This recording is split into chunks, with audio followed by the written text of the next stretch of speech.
Star singer season 10ന്റെ 102ാമത് എപ്പിസോഡിനെ കുറിച്ചാണ് ഈ video. ഫിനാലയിലേക്ക് അടുത്തുകൊണ്ടിരിക്കുന്ന മത്സരങ്ങളാണ് ഇപ്പോൾ നടന്നുകൊണ്ടിരിക്കുന്നത്. ഇന്നത്തെ വൈശാഖന്റെ പെർഫോമൻസോടുകൂടി 13 റൗണ്ട് മത്സരങ്ങൾ അവസാനിച്ചിരിക്കുകയാണ്. 14ാമത് റൗണ്ട് മത്സരം മാത്രമേ ഇനി ബാക്കിയുള്ളൂ.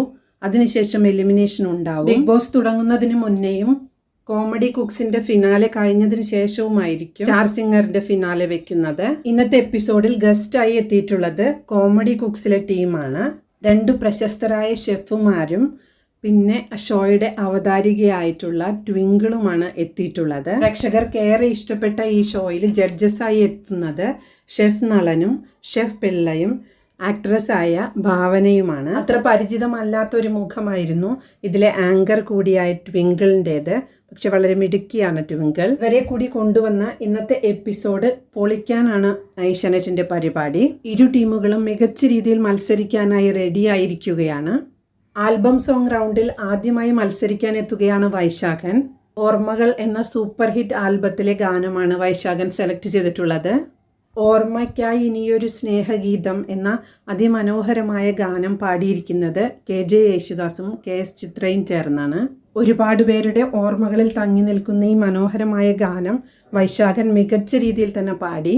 ഏത് ജോണറിലുള്ള പാട്ടും വൈശാഖന്റെ കയ്യിൽ ഭദ്രമാണ്. ഈ അതിമനോഹരമായ ഗാനം പാടിയതിന് വൈശാഖന് ലഭിച്ചത് 99.5 മാർക്കാണ്. കഴിഞ്ഞ ആഴ്ചയിൽ 2 എപ്പിസോഡിലും പാടാതിരുന്ന വൈശാഖൻ 13ാമത്തെ റൗണ്ട് മത്സരം പൂർത്തിയാക്കി ഏറ്റവും അവസാനത്തെ സ്ഥാനത്ത് നിന്ന് 5ാം സ്ഥാനത്തേക്ക് എത്തിയിരിക്കുന്നു. ഗോൾഡൻ സ്റ്റാറുകളുടെ എണ്ണം കുറവായതുകൊണ്ടാണ് 5ാം സ്ഥാനത്തെത്തിയത്. അതായത് ഈ എപ്പിസോഡിൽ ഒരു ഫൺ സെഗ്മെന്റ് ആണ് ഇൻക്ലൂഡ് ചെയ്തിട്ടുള്ളത്. ചില ഫോട്ടോസ് റാൻഡമായി സ്ക്രീനിൽ കാണിക്കും. പല ജില്ലകളിൽ നിന്ന് വരുന്നവരാണ് കണ്ടസ്റ്റൻസും മെന്റേഴ്സും എല്ലാം. ഓരോരുത്തരും അവരവരുടെ ജില്ലകളിൽ ഇതിന് ഓരോന്നിനും പറയുന്ന പേരുകളാണ് പറയേണ്ടത്. അതാണ് ഇതിലെ ഫൺ ടാസ്ക്. പല സ്ഥലത്തും പറയുന്ന കൊളോക്കിയലായിട്ടുള്ള പല പേരുകളും സദസ്സിൽ ചിരി പടർത്തുന്നതായിരുന്നു. എപ്പിസോഡിന്റെ ലെങ്ത് കൂട്ടാനുള്ള ഓരോ സെഗ്മെന്റ്സ് കൂടിയാണിത്.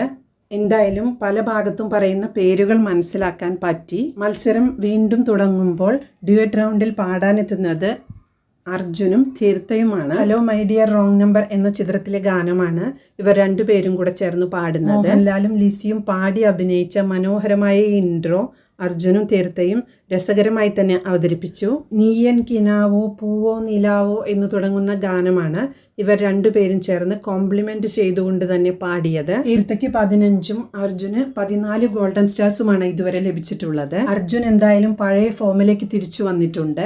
ചെറിയ മിസ്റ്റേക്ക് മാത്രമേ അർജുന്റെ ഭാഗത്തു നിന്നും ഉണ്ടായിട്ടുള്ളൂ. തീർത്ഥയ്ക്ക് മെയിനായി പറഞ്ഞ കംപ്ലൈന്റ് സൗണ്ടിങ്ങും പിന്നെ അതുപോലെ തന്നെ പിച്ചിങ് ഇഷ്യൂസുമാണ്. തീർത്ഥയ്ക്ക് 99 മാർക്ക് ലഭിച്ചപ്പോൾ അർജുന് ലഭിച്ചത് 99.5 മാർക്കാണ്. ഇതോടുകൂടി 6ാം സ്ഥാനത്തുണ്ടായിരുന്ന അർജുൻ 2ാം സ്ഥാനത്തേക്ക് എത്തി. തീർത്ഥയാവട്ടെ 4ാം സ്ഥാനത്ത് നിന്ന് 1ാം സ്ഥാനത്തേക്കാണ് എത്തിയിട്ടുള്ളത്. വിധുവും തീർത്ഥയും മാത്രമേ 14ാമത് റൗണ്ട് മത്സരങ്ങൾ പാടിയിട്ടുള്ളൂ. കൊണ്ട് തന്നെ റാങ്കിങ്ങിന്റെ കാര്യത്തിൽ കൺഫ്യൂഷൻ ഒന്നും ഉണ്ടാവരുത്. പിന്നാമ്പുറങ്ങളിൽ കണ്ടസ്റ്റൻസിനിടയ്ക്ക് നടക്കുന്ന രസകരമായ സംസാരവും കളിച്ചിരികളും ഒക്കെയാണ് അതിനിടയ്ക്ക് ചർച്ചാ വിഷയമാവുന്നത്. ഇതിനുശേഷം വർഷ കാഡ്ബറിയുടെ ക്രിസ്പെല്ലോ ചോക്ലേറ്റ് എല്ലാവർക്കും കൊണ്ടുവന്ന് കൊടുക്കുന്നുണ്ട്. 100 എപ്പിസോഡുകൾ പിന്നിട്ടതിൻ്റെ സന്തോഷമായിട്ടാണ് കാഡ്ബറി ഇത് നൽകുന്നത്. ഈ മധുരം പങ്കുവയ്ക്കലിന് ശേഷം ശിവപ്രിയയുടെ ആൽബം റൗണ്ടാണ് എത്തുന്നത്. പ്രശസ്ത പോപ്പ് ഗായിക അലിഷ ചിനായയുടെ മെയ്ഡ് ഇൻ ഇന്ത്യ എന്ന ആൽബത്തിലെ ഗാനമാണ് ശിവപ്രിയ സെലക്ട് ചെയ്തിട്ടുള്ളത്. ഈ ഗാനം തുടങ്ങുന്നത് തന്നെ മെയ്ഡ് ഇൻ ഇന്ത്യ എന്ന വരികളിലൂടെയാണ്. ശിവപ്രിയയുടെ എൻട്രിയും ആദ്യത്തെ പോർഷനും ഒക്കെ എല്ലാവരെയും പിടിച്ചിരുത്തുന്ന തരത്തിലായിരുന്നു അവതരിപ്പിച്ചത്. ഇതുവരെ 14 ഗോൾഡൻ സ്റ്റാർസ് ആണ് ശിവപ്രിയ നേടിയത്. ഈ പെർഫോമൻസും വളരെ സ്റ്റൈലിഷ് ആയാണ് അവതരിപ്പിച്ചത്. ഒറിജിനൽ ഗാനത്തിലാവട്ടെ ഒരേ താളവുമാണ് ഉള്ളത്.